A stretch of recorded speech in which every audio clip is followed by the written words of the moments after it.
Reactant arrow product, ठीक है ना। रिएक्टेंट में हमारे पास क्या था, calcium carbonate. Calcium carbonate, calcium carbonate का टोटल मास कितना दे रखा है, 10 ग्राम। ठीक, चलिए मैं इसको यहाँ से हटा देती हूँ। अब जो मैं लिखने जा रही हूँ, सॉल्व करने जा रही हूँ, ये जो नीचे लिखा है ये मैं ऊपर लिख देती हूँ, ठीक है ना। फर्स्ट पार्ट तो आपने सॉल्व कर लिया, अब आप ये बता रहे हैं कि कौन सा लॉ था। तो रिएक्टेंट और प्रोडक्ट, ठीक लिखा हुआ है, पर मैं चाहती हूँ कि आप, ये तो मैंने इंट्रोडक्शन दिया था ना, कैसे सॉल्व करेंगे वो लिखते हैं। तो रिएक्टेंट में हमारे पास क्या था, हमारे पास था कैल्शियम कार्बोनेट। ये मैं आपको एलिसिडेट कर रही हूँ, समझाने के लिए लिख रही हूँ, 10 ग्राम। प्रोडक्ट क्या है हमारे पास, calcium oxide plus carbon dioxide, ठीक है ना। कैल्शियम ऑक्साइड कितना है, 5.6, कार्बन डाइऑक्साइड अभी हमें मिला था 4.4। अब कितना सिंपल है, ये तो 10 ही रहेगा।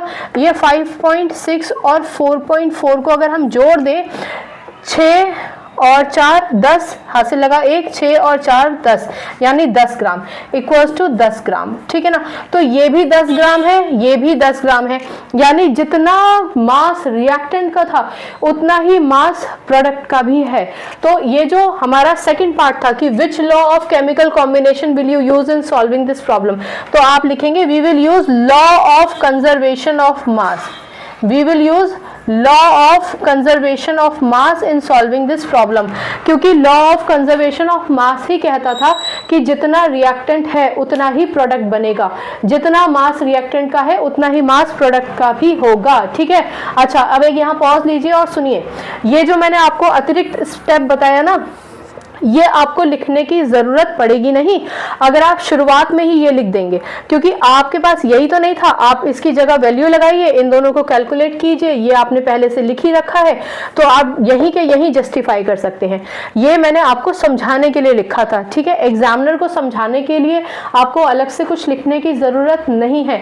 एग्जाम में अपना समय बचाइए, जो आपने पहले से लिख रखी है इक्वेशन, उसी इक्वेशन में आप वैल्यू पुट करके टोटल करके जस्टिफाई कर सकते हैं कि आप लॉ ऑफ कंजर्वेशन ऑफ मास के बेसिस पे इस क्वेश्चन को सॉल्व कर रहे हैं। एक और चीज समझिए, क्योंकि ये क्वेश्चन 9th स्टैंडर्ड में दे रखा है, इसलिए इन्होंने वर्ड इक्वेशन का इस्तेमाल किया है। अगर हायर क्लास में यही इक्वेशन दी जाएगी तो वर्ड इक्वेशन नहीं होगी, ठीक है ना। कुछ बोर्ड्स में भी आप कैल्शियम कार्बोनेट की जगह इसका फॉर्मूला ही लिखा पाएंगे, यानी हम इसको किस फॉर्मूले से जानते हैं, कैल्शियम कार्बोनेट CaCO3 होता है, ठीक।